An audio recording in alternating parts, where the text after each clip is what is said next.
Hello students, hi, welcome back to my channel learning with Divya. आज है UP TGT का class number 12 और इससे पहले भी 11 क्लासेस हमने कर ली हैं और आप लोग का अमेजिंग रिस्पांस मिल रहा है। तो जिन्होंने अभी भी नहीं देखी हैं वो वीडियोस, मैं सजेस्ट करूंगी कि आप उसको कंटिन्यू कर लीजिए, आप ज़रूर देख लीजिए, वो डेफिनेटली आपको हेल्प करेंगे क्योंकि सारे क्वेश्चन हम जो हैं प्रीवियस ईयर में आए हुए कर रहे हैं। एक रिविजन सीरीज चल रही है आप लोगों की। आप लोग को आपका रिवाइज भी हो जाता है और ये भी पता चल जाता है कहाँ पे किस टॉपिक में हमें क्या पढ़ना है, कहाँ पे हमारी कमी है। तो उस हिसाब से उसके अकॉर्डिंग जो है ये सीरीज चल रही है। आज भी जो क्वेश्चंस हैं वो प्रीवियस ईयर ही सारे क्वेश्चंस हैं और आपको रिवीजन करने में हेल्प करेंगे। तो चलिए student, let's start the topic. पहला क्वेश्चन देख लेते हैं आज की सीरीज का। पहला क्वेश्चन है आपके, हेक्सामिथाइल डायमीन और एडिपिक एसिड के पॉलीमर को क्या कहते हैं, मतलब इन दोनों के जो मिलने से है वो कौन सा रेशा बनता है। तो आपको बहुत इजी क्वेश्चन है, हेक्सामिथाइल डायमीन और एडिपिक एसिड्स के मिलने से आपके नायलॉन बनता है, नायलॉन पॉलीमर बनता है। नायलॉन क्या है, आपके पॉलीमर्स हैं, आपको पता है एक लंबी श्रृंखला है, बहुत लंबी श्रृंखला है, पॉलीमर्स है, ये पॉलीमराइजेशन के प्रोसेस के थ्रू बनते हैं ये। तो मैन मेड फाइबर है, ठीक है। आपके कॉटन और वूल, सिल्क, ये सब क्या है आपके, ये नेचुरल फाइबर्स में आ जाते हैं। नेचुरल में भी आपके दो कैटेगरीज हैं, एक वेजिटेबल फाइबर्स हैं, यानी एनिमल्स फाइबर हैं, ये आपके मैनमेड फाइबर्स में आ जाते हैं। नायलॉन, रेयॉन, एस्बेस्टोस, ऑरलॉन, आपके ये एक्रिलिक, ये सब आपके मैनमेड फाइबर्स में आ जाते हैं, जो कि कुछ ना कुछ क्या कहना चाहिए मैं, मतलब कुछ ना कुछ नेचुरल फाइबर्स का यूज करते हुए बनाए जाते हैं। क्लियर हो गया। तो हेक्सामिथाइल डायमीन और एडिपिक एसिड से आपके नायलॉन और स्पेशली नायलॉन 6 बनाया जाता है। क्लियर हो गया। एक आपके नायलॉन 11 होता है, एक आपके केवल नायलॉन 6 होता है। These are the family of nylon, मतलब नायलॉन के कई सारे टाइप्स हो सकते हैं, but the 6 is very important. Nylon 6 जो कि आपके हेक्सामिथाइल डायमीन और एडिपिक एसिड से बनता है, ठीक है। नेक्स्ट क्वेश्चन देख लेते हैं स्टूडेंट, इनमें से कौन सा पुनः निर्मित रेशे का उदाहरण है, मतलब जिसको दोबारा बना सकते हैं, पुनः निर्मित रेशा है, वो कौन सा है। लाइनेन, रेयॉन, डिक्रॉन, नायलॉन। तो ये रेयॉन है, ठीक है। रेयॉन ऐसा रेशा है जिसको 3 प्रकार से बनाया जा सकता है, जो कि आपने पढ़े हुए हैं, बहुत ही ट्रेडिशनल है। नाइट्रोसेल्यूलोज, स्क्रूपामोनियम और विस्कस रेयॉन। क्लियर है आपको। तो ये बहुत इंपॉर्टेंट है और इसको आपके आर्टिफिशियल सिल्क भी बोला जाता है। और एक बात, ये आपके मैनमेड फर्स्ट फाइबर है।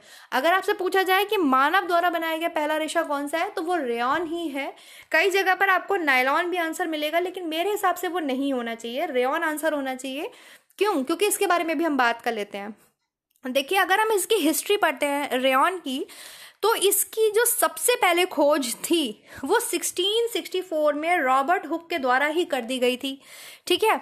उन्होंने ये मान लिया था कि जैसे रेशम के कीड़े के मुंह से जो रेशा निकलता है, उसी को ग्लूटिनस कंपोजिशन द्वारा, उसी के ग्लूटिनस कंपोजिशन द्वारा एक रेशा बना सकते हैं। 1710 में कुछ और साइंटिस्ट ने उसके ऊपर रिसर्च की, दान जाकर 1884 में काउंट हिलेरे डी चार्टोनेट ने नाइट्रोसेल्यूलोज द्वारा आपका प्रथम मानव निर्मित वस्त्र रेशा बना दिया था, जैसे रेयॉन कहा था। इसलिए चार्टोनेट को आपके रेयॉन का जनक भी कहा जाता है, ठीक है। चार्टोनेट ने ही आपके पहले रेयॉन फैक्ट्री का भी निर्माण किया था। फिर 1890 में जो है क्रूपामोनियम रेयॉन बनाया गया, क्रूपामोनियम प्रोसेस के थ्रू। नाइट्रोसेल्यूलोज, जिसमें आपके सेल्यूलोज का यूज करके रेयॉन बनाया गया था, वो बन चुका था। कब बन चुका था? 1884 में। लेकिन अगर हम नायलॉन की बात करते हैं, मेरे पास मेरे नोट्स हैं, मैं उसी में से पढ़ के आपको बताती हूँ। नायलॉन 1935 में कई अनुसंधान किए गए, कई रिसर्च किए गए थे, लेकिन आई थिंक 1935 में हेक्सामिथाइल डायमीन और एडिपिक एसिड से आपके नायलॉन 6 बनाया गया था, ठीक है। इसमें 6 कार्बन के अणु थे। इसको बाद में इसको नायलॉन नाम दिया गया, लेकिन पहला जो रेशा है मानव निर्मित, मैनमेड, वो आपके रेयॉन ही है। तो ये चीज क्लियर जरूर कर लीजिएगा आप लोग, लेकिन मेरे हिसाब से रेयॉन ही फर्स्ट मैनमेड फाइबर है। चलिए नेक्स्ट देखते हैं स्टूडेंट, सबसे अधिक मजबूत रेशा कौन सा है। अगर स्ट्रांगनेस की बात आती है तो वो फिर नायलॉन है, क्योंकि उससे बहुत इंपॉर्टेंट और बहुत ही ज़्यादा, जैसे आपके आई थिंक पैराशूट का कपड़ा है, मछली पकड़ने का जाल है, ये सब चीज़ें नायलॉन से बनाई जाती हैं। तो नायलॉन एक बहुत ही शक्तिशाली मजबूत जो रेशा बोला जाता है, इसीलिए इसको मैजिक फाइबर के नाम से भी जाना जाता है, और आपके सुगम जीवन रेशा भी बोला गया है इसको, ठीक है ना। तो यहाँ पर जो ऑप्शन हो जाएगा वो आपके नायलॉन हो जाएगा, सबसे ज़्यादा स्ट्रॉन्ग रेशा है वो। पॉलीअमाइड रेशे कौन से हैं? पॉलीअमाइड रेशे कौन से होते हैं? वो नायलॉन फाइबर्स हैं। अभी हमने बात करी पॉलीमर्स हैं लंबे, ठीक है, पॉलीअमाइड्स हैं। तो पॉलीअमाइड रेशे अगर हम किसे बोलेंगे तो वो नायलॉन फाइबर को ही बोलेंगे। नायलॉन जब से निर्माण हुआ, जब से आया, तब से लाइफ को बोलते हैं बहुत ईजी बनाया उसने। काफ़ी सारे फैब्रिक्स को उसने बहुत ईजी मतलब फॉर्म दे दी, काफ़ी उससे ऐसी चीज़ें, ऐसी फैब्रिक्स बनाए गए जिससे लोगों का जीवन सरल हो गया। तो पॉलीअमाइड रेशे कौन से हो जाएंगे? नायलॉन हो जाएंगे। नेक्स्ट देखते हैं स्टूडेंट, रेयॉन के निर्माण का सही क्रम बताइए। रेयॉन के निर्माण का सही क्रम बताइए।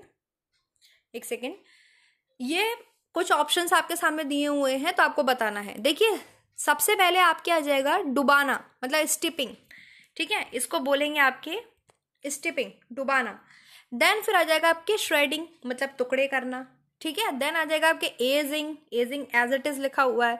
देन आपके हो जाएगा जेंथेशन, जेंथेशन, और फिर आपके आ जाएगा डिजॉल्विंग, मतलब घोलना, और फिर उसकी कताई करना, लास्ट में स्पिनिंग आ जाएगा। तो ये इसका प्रोसेस हो जाएगा, रेयॉन निर्माण का सही क्रम हो जाएगा।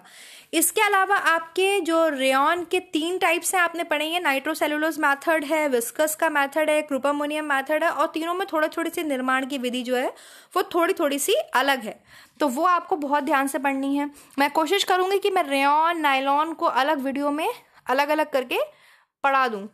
इसके अलावा इसमें एक चीज़ और है, जब रेयॉन बन जाता है, प्रिपरेशन हो जाती है रेयॉन की, तब सबसे पहले हम उसमें डीलस्टरिंग करते हैं। डीलस्टरिंग मतलब चमक को कम करते हैं। रेयॉन जिस मेथड से बनता है उससे बहुत ज़्यादा चमक आ जाती है, तो उसको टिटेनियम डाइऑक्साइड का यूज़ करके उस धागे की चमक को थोड़ा कम किया जाता है, क्योंकि बहुत ज़्यादा उसमें लश्चर आ जाता है, चमक आ जाती है, तो उसको कम करते हैं। किससे कम करते हैं? आपके टिटेनियम डाइऑक्साइड से। फिर आप अपनी इच्छा के अनुसार रेयॉन का फाइबर बना सकते हैं, छोटा, बड़ा, मोनोफिलामेंट, मल्टीफिलामेंट। मोनो मतलब जिसमें एक आपको केवल रेशा चाहिए, जितनी आपको मोटाई चाहिए, पतला, महीन, व्यास, वो सब आप कर सकते हैं। क्योंकि जो स्पिनरेट होता है ना, ये बात मैं पहले भी कर चुकी हूँ, स्पिनरेट में छोटे छोटे से छेद होते हैं जिसमें से ये जो घोल होता है निकाला जाता है। तो आप अपने अकॉर्डिंग स्पिनरेट का लगा सकते हैं भाई, छोटे छेद वाला लगा सकते हैं, बड़े छेद वाला लगा सकते हैं, और अपने अकॉर्डिंग जैसा आपको धागा चाहिए वैसा आप बना सकते हैं। तो मोनोफिलामेंट बना सकते हैं, मल्टीफिलामेंट बना सकते हैं। देन फिर स्पन रेयॉन होता है, ठीक है, जो टूटी फूटी अवस्था में बचे रहते हैं रेयॉन, उनको आप आपस में कताई करके एक धागा बना सकते हैं, उसको स्पन रेयॉन बोला जाता है। देन फिर फिनिशिंग दी जाती है, जिसमें क्रीज रेजिस्टेंस है, एम्ब्रॉयज, एम्बोजिंग है, नैपिंग है, कुछ भी आप जो है फिनिशिंग दे सकते हैं। तो एक तो ये प्रिपरेशन हो गई, एक ये आपके सही क्रम हो गया कि उसको स्टार्ट कैसे करते हैं, प्रिपेयर स्टार्ट कैसे किया जाता है। चलिए स्टूडेंट, नेक्स्ट देखते हैं, नायलॉन 6-6 बनाने का सही क्रम दीजिए। मतलब नायलॉन बनाने का सही क्रम क्या हो जाएगा? तो सबसे पहले क्या होगा? पॉलीमराइजेशन होगा, ये तो आपने जानते भी हैं आप। देन फिर रिबन्स बनेंगे, देन फिर चिप्स बनेंगे, देन फिर मेल्टिंग होगा, फिर स्पिनिंग होगा, फिर ड्राइंग एंड ट्विस्टिंग होगा। जब धागा आ जाता है स्पिनरेट से, उसके बाद अब उसको ड्राइंग और ट्विस्ट करते हैं ना, जिस डायरेक्शन में आपको चाहिए, जैसा धागा आपको चाहिए, अपने अपने मन का बनाते हैं। तो इसमें ऑप्शन नंबर आपके ए ठीक हो जाएगा। Option number A I think ठीक हो जाएगा। हाँ जी, बिल्कुल, option number A is correct, आप लोग लगा लीजिएगा, ठीक है। नेक्स्ट देखते हैं स्टूडेंट, उस फाइबर का नाम बताइए जो डाइहाइड्रिक अल्कोहल की डाई कार्बोक्सिलिक एसिड के साथ प्रतिक्रिया से बनाया जाता है। मतलब इन दोनों को मिक्स करके बनाया जाता है, वो फाइबर कौन सा है? Dihydric alcohol di carboxylic acid के साथ। तो आपके बनाया जाता है पॉलिएस्टर बनाया जाता है। चलिए अब थोड़ी सी बात हम पॉलिएस्टर की भी कर लेते हैं। मैं मेरे नोट्स में देख लेती हूँ, पॉलिएस्टर की बात कर लेते हैं।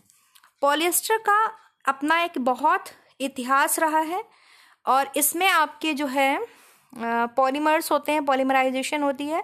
इनके निर्माण में आपके कोयला, हवा, पानी, पेट्रोलियम पदार्थ से किया जाता है। और इसको जो है पहले टेरिलिन, देन फिर आपके डेक्रोन की भी संज्ञा दी गई है, ठीक है। हाँ, टेरिलिन भी बोला गया है, डेक्रोन भी बोला गया है इसको। और पॉलिएस्टर में बाकी ये चीज़ ठीक है जो हमने पढ़ा है कि कैसे बनता है आपके।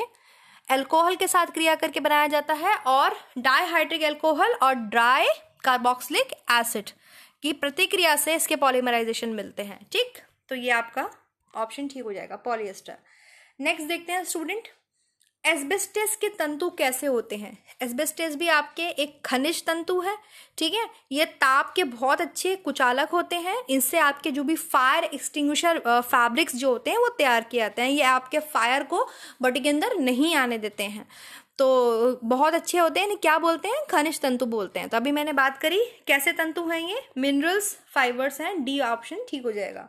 नेक्स्ट देखिए, ऑरलॉन के निर्माण के लिए कौन सा कच्चा माल के रूप में यूज किया जाता है। ऑरलॉन की बात करें तो ऑरलॉन भी पॉलीमर्स हैं, एक लंबी चेन होते हैं। इसमें 85% एक्रिलोनाइट्रिल होता है, जिसमें आपके कार्बन, हाइड्रोजन, ऑक्सीजन व नाइट्रोजन के अणु होते हैं। ठीक है, इसकी मैन्युफैक्चरिंग प्रोसेस में एथिलीन को हाइपोक्लोरिक एसिड के साथ क्रिया कराते हैं, जिससे क्या बनता है, क्लोरोहाइड्रोजन बनता है। क्लोरोहाइड्रोजन को फिर सोडियम हाइड्रोक्साइड के साथ प्रतिक्रिया कराया जाता है, जिससे आपके क्या बनता है, एथिलीन ऑक्साइड का निर्माण होता है, जिसको आपको सिनो एल्कोहल बनता है। इसको सुखाकर एक्रिलोनाइट्रिल बनाया जाता है।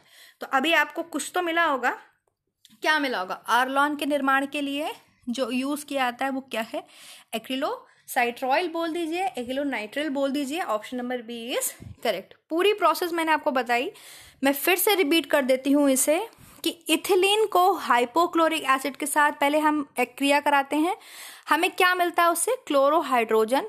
फिर उस क्लोरोहाइड्रोजन को sodium dioxide, sodium hydroxide, sorry dioxide नहीं, सोडियम हाइड्रोक्साइड NaOH के साथ प्रतिक्रिया कराई जाती है, जिससे आपके एथिलीन ऑक्साइड बनता है। फिर उसको सिनो एल्कोहल उत्पन्न होता है, और उसमें उत्पन्न क्या होता है, जब एक्टिविटी कराएंगे तो सिनो एल्कोहल, उसको सुखाकर, एथिलीन ऑक्साइड को सुखा करके आपके एक्रिलोनाइट्रिल बनता है। फिर उसको स्पिनरेट से निकालते हैं, जैसे रेशे आपको चाहिए होते हैं वैसे रेशे आप बना सकते हैं। क्लियर हो गया, तो एक्रिलोसाइट्रॉयल इसमें सही हो जाएगा आंसर। नेक्स्ट देखते हैं स्टूडेंट, निम्नलिखित में से कौन से तंतु आपके लचकदार हैं। किसमें लचक है, नियोप्रिन, स्पेंडिंग, सीसल और लायोसेल। तो आप ऑप्शन करेंगे कमेंट। लचकदार क्या है, सबसे पहले तो आप ये बताएंगे लचक का मतलब क्या, उसे इंग्लिश में क्या बोलते हैं। मैंने टेक्सटाइल टर्मिनोलॉजी पढ़ाई हुई है, आई थिंक मैंने ही वो सबसे पहले पढ़ाई थी होम साइंस में, और अब तो पता नहीं कितने पढ़ा रहे हैं, भगवान जाने, मेरे ही नोट्स को उठा के पढ़ा दे रहे हैं। बड़ी हैरानी लगती है मुझे। फिलहाल आप वो देख लीजिएगा टेक्सटाइल टर्मिनोलॉजी, और उसमें मैंने इलास्टिसिटी, लचक, रेजिस्टेंस, सब कुछ बताया हुआ है। चमक वगैरह क्या इंग्लिश में किसको क्या बोलते हैं, तो वो ध्यान से आप लोग पढ़ लीजिएगा और इसका आंसर कमेंट कीजिएगा। चलिए नेक्स्ट देखते हैं, पॉलिएस्टर के लिए सबसे उपयुक्त डाइस कौन से हैं। और हाँ, एक चीज, मैंने टेक्सटाइल बहुत स्टार्टिंग में पढ़ाई थी, जब चैनल स्टार्ट किया था, बहुत बेसिक टेक्सटाइल पढ़ाई हुई है। आई थिंक 4 to 5 वीडियोस पढ़ी हैं टेक्सटाइल की, 1 2 3 4 5 करके ऐसे, जिसमें बिल्कुल बेसिक चीज़ें मैंने बताई हुई हैं। कॉटन के बारे में, वूल के बारे में, सिल्क के बारे में, और आई थिंक मैनमेड फाइबर्स भी बताए हैं। तो ज़रूर देख लेगा वो वीडियोस, वो मेरे हैंडमेड नोट्स की बनी हुई वीडियोस हैं, और बहुत पुरानी हो गया, आई थिंक 2 years पहले पढ़ाए थे मैंने, उन्हें देख ज़रूर लीजिएगा, उसमें बेसिक बताया हुआ है। बेसिक जिनका क्लियर नहीं है वो क्लियर हो जाएगा वहाँ से, और मैं उसको लिस्ट को शेयर भी कर दूंगी टेलीग्राम पे। नेक्स्ट क्वेश्चन है, पॉलिएस्टर के लिए सबसे उपयुक्त डाइस कौन से होते हैं। तो एंजोइक डाइस पॉलिएस्टर के फैब्रिक के लिए यूज किए जाते हैं। ठीक है, पॉलिएस्टर के फैब्रिक्स हमने पढ़ लिया, दीर्घ श्रृंखला वाले आपके पॉलीमर्स होते हैं, जो आपके वायु, जल, कोयला, पेट्रोलियम से जो उत्पादित तत्व होते हैं उससे बनाए जाते हैं। ठीक है, और डॉक्टर WH कैथोसर्ट्स, आई थिंक इसके लिए कैथोसर्ट्स जो सर थे वो इसके लिए बहुत इंपॉर्टेंट रहे हैं पॉलिएस्टर के लिए। वैसे इतना डीपली आई थिंक आपसे पूछा नहीं जाएगा TGT के एग्जाम में, लेकिन पूछ भी सकते हैं, पूरी प्रोबेबिलिटी है, क्योंकि एग्जाम तो बहुत हाई लेवल का होगा, इतना कंपटीशन है। तो आप बहुत डिटेल्ड स्टडी करके जाइएगा, पूरा उसका बनने का निर्माण प्रक्रिया, और उसके ऊपर रिसर्च किसने की, किसको उसका फादर बोला जाता है, ये सब जरूर पढ़ लीजिएगा। तो इसमें एंजोइक डाइस हो जाएगा। नेक्स्ट क्वेश्चन देखते हैं, पहला मानव निर्मित रेशा है, तो इसका जो सही आंसर होगा वो रेयॉन होना चाहिए स्टूडेंट। लेकिन फिर भी आप लोग एक बार रीचेक जरूर कर लीजिएगा कि रेयॉन है। वैसे तो रेयॉन ही है फर्स्ट मैनमेड फाइबर, नायलॉन नहीं होगा। ठीक है, चलिए नेक्स्ट क्वेश्चन देख लेते हैं, पॉलिएस्टर बनता है। पॉलिएस्टर किससे बनता है आपके, अभी हमने बात करी थी। तो पॉलिएस्टर जो है आपके किससे बनता है, डाइहाइड्रिक अल्कोहल डाइकार्बोक्सिलिक एसिड से बनता है। इसको वैज्ञानिकों ने खोज करके पहले टेरिलिन नाम भी दिया था। ठीक है, तो इसमें ऑप्शन हो जाएगा आपके ऑप्शन नंबर बी। नेक्स्ट देखते हैं स्टूडेंट, पॉलिएस्टर तंतु घुलनशील हैं, किसमें डिसॉल्व हो जाते हैं आपके पॉलिएस्टर के जो फाइबर्स होते हैं, हाइड्रोक्लोरिक एसिड में, डाइमिथाइल फॉर्मेल्डिहाइड में, सल्फ्यूरिक एसिड में, या फिर आपके मेटाकेसॉल में। ठीक है, जो फाइबर्स होते हैं ये आपके मेटाकेसॉल में डिसॉल्व हो जाते हैं स्टूडेंट, पॉलिएस्टर के तंतु। तो ऑप्शन नंबर डी इसमें ठीक हो जाएगा।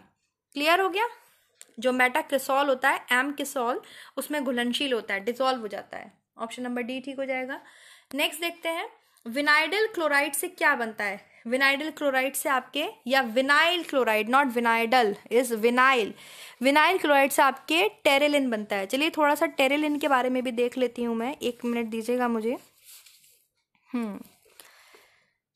अभी पहले मैंने डेक्रॉन की भी बात करी थी आपसे, टेरिलिन के मानव निर्मित रेशे हैं। डेक्रॉन में जो था आपके क्या था, ग्लाइकॉल डाइमिथाइल टेरेफ्थलेट, इससे आपके कड़ा पॉलीमर बनता है। फिर कड़ा पॉलीमर को पिघलाते हैं तो आपके बहुत ज़्यादा गाढ़ा कोलाइडल एक घोल आएगा, उस गाढ़े कोलाइडल घोल को आप स्पिनेट से निकाल के डेक्रॉन का रेशा बना लेते हैं। ठीक है, और अभी में हम बात करने जा रहे हैं टेरिलिन की। डेक्रॉन या टेरिलिन तो एक ही बात है, तो वो एक ही चीज़ है। ठीक है, तो आपके विनाइल क्लोराइड से आपके बनेगा, यहाँ पर ऑप्शन हो जाएगा टेरिलिन या डेक्रॉन, दोनों एक ही चीज़ है। ये अलग अलग क्यों दिया हुआ है ऑप्शन में, ये समझ में नहीं आ रहा है। डेक्रॉन और टेरिलिन तो एक ही बात है मेरे हिसाब से, क्योंकि मेरे में नोट्स में डेक्रॉन और टेरिलिन है जो कि मानव निर्मित रेशों में से एक हैं, ये दोनों एक ही हैं। ठीक है, तो इसमें दोनों में ये यहाँ पर ऑप्शंस मुझे लगता है गलत ही है, इसमें टेरिलिन आंसर होगा, डेक्रॉन एक ही चीज़ है। चलिए एक बार फिर भी आप लोग रीचेक कर लीजिएगा स्टूडेंट्स। और विनाइल क्लोराइड ये बिल्कुल गलत ऑप्शन है, सारे ही गलत हैं। टेरिलिन कैसे हो जाएगा, विनाइल क्लोराइड कैसे हो जाएगा। विनाइल क्लोराइड तो आपके यूज ही नहीं किया जाता है, एक सेकेंड, एक्रिलिक भी कहते हैं, हाँ ये स्टूडेंट गलत है, ये क्वेश्चन ही गलत है, सॉरी ये क्वेश्चन ही गलत है, इसको आप लोग बिल्कुल मत दीजिएगा। डेक्रॉन टेरिलिन में तो विनाइल क्लोराइड का यूज ही नहीं हो रहा है। डेक्रॉन और टेरिलिन में तो आपके ग्लाइकॉल और डाइमिथाइल टेरेफ्थलेट का यूज हो रहा है। किसका यूज हो रहा है, ग्लाइकॉल डाइमिथाइल टेरेफ्थलेट का यूज हो रहा है, जिससे आपके क्या बनते हैं, बहुत कड़े एस्टर्स बनते हैं। ठीक है, पॉलीमर्स बनते हैं। फिर उन पॉलीमर्स को पिघला के गाढ़ा कोलाइडल घोल बनता है। उस घोल को या जो भी आपके लिक्विड आपके पास आता है गाढ़ा गाढ़ा कोलाइडल, उसको देन स्पिरिनेट से निकालते हैं हम। ठीक है, तो ये गलत है, विनाइल क्लोराइड का यूज इसमें नहीं होता है, विनाइल क्लोराइड का यूज इसमें नहीं होता है स्टूडेंट, ये गलत क्वेश्चन है, इसको आप लोग प्लीज हटा लीजिएगा। और मुझे 1 मिनट दीजिए।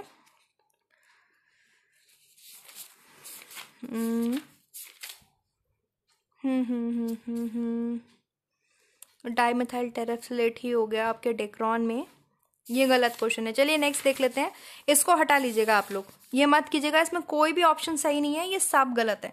ठीक है, चलिए नेक्स्ट देखते हैं स्टूडेंट हम। ये क्वेश्चन आप लोग कट कर लीजिए अपनी उसमें से, बिल्कुल गलत है, इसको बिल्कुल कट कर लीजिए, इसको नहीं करना है। निम्न में से कौन सा अग्नि प्रतिरोधी वस्त्र है, लाइसिल, स्पेंडिक्स, नोमेक्स, या आपके हो जाएगा उपरोक्त में से कोई नहीं। तो आपके जो स्पेंडिक्स होते हैं वो अग्नि प्रतिरोधी वस्त्र कहलाते हैं। नेक्स्ट देखते हैं, निम्नलिखित टेक्सटाइल तंतुओं में से सबसे कम ग्रेविटी किसकी होती है, विशिष्ट गुरुत्व किसका है सबसे कम। अब ये आपको पता कहाँ से चलेगा, तो जब आप ये कैरेक्टरिस्टिक्स पढ़ते हैं ना फैब्रिक की, ये मैंने पढ़ाई हुई है, किस फाइबर की कैरेक्टरिस्टिक क्या है, कौन हीट कंडक्टिविटी अच्छी है, किसकी बैड है, तो ये वीडियो भी मैं शेयर कर दूंगी टेलीग्राम पर, वहां से आप देख सकते हैं। वैसे इसमें मैंने पूरा टेक्सटाइल में पढ़ाया हुआ है, टेक्सटाइल वाली प्लेलिस्ट में आप जाएंगे वहां आपको मिल जाएंगी फाइबर्स की जो विशेषताएं होती है ना, कैरेक्टरिस्टिक जो होती हैं, उसमें आपको मिल जाएगा। फिलहाल यहाँ पे बता देती हूँ, सबसे कम जो गुरुत्व होता है वो आपके ओलोफिन का होता है। ठीक है, ओलोफिन, ऑप्शन नंबर डी हो जाएगा। नेक्स्ट देखते हैं स्टूडेंट क्या है, रासायनिक रूप से नायलॉन क्या है, तो ये तो कई बार हम बात कर चुके हैं कि केमिकल रूप से आपके नायलॉन पॉलीएमाइड है। ठीक, नेक्स्ट देखते हैं, कुछ भी नहीं है। वीडियो अगर पसंद आया हो तो लाइक, सब्सक्राइब और शेयर ज़रूर करिएगा स्टूडेंट, और जिन क्वेश्चंस को मैंने रीचेक करने के लिए बोला है रीचेक जरूर करिएगा, जिनका आंसर देने के लिए बोला है आंसर जरूर कीजिएगा, और जो भी स्टूडेंट्स आंसर कर रहे हैं बहुत बढ़िया, थैंक यू सो मच, आप मेरी बात मानते हैं, बहुत अच्छा लगता है मुझे। चलिए फिर नेक्स्ट वीडियो मिलेंगे नेक्स्ट टॉपिक के साथ, और एक कोशिश करेंगे कि एक अलग अलग वीडियो आप लोग सजेस्ट करेगा, अगर आप पढ़ना चाहते हैं तो मैं एक एक अलग अलग वीडियो बनाऊंगी, अलग अलग फाइबर्स को बिल्कुल अलग अलग, जैसे जो मैन मेड फाइबर्स है स्पेशली, क्योंकि कॉटन और सिल्क वगैरह तो सब आपको पता है, लेकिन मैन मेड फाइबर्स के ऊपर थोड़ा डीपली अंडरस्टैंडिंग के लिए वीडियो बनाऊंगी। अगर आप लोग सजेस्ट करते हैं तो कमेंट सेक्शन में कमेंट जरूर कीजिएगा, अगर आपको पढ़ना है तो जितने ज़्यादा कमेंट होंगे तभी वीडियो बनाऊंगी, ठीक है, क्योंकि मेहनत भी करूँ और आप लोग उसमें इंटरेस्ट ना दिखाएं तो कोई फ़ायदा नहीं होता है। चलिए थैंक यू सो मच।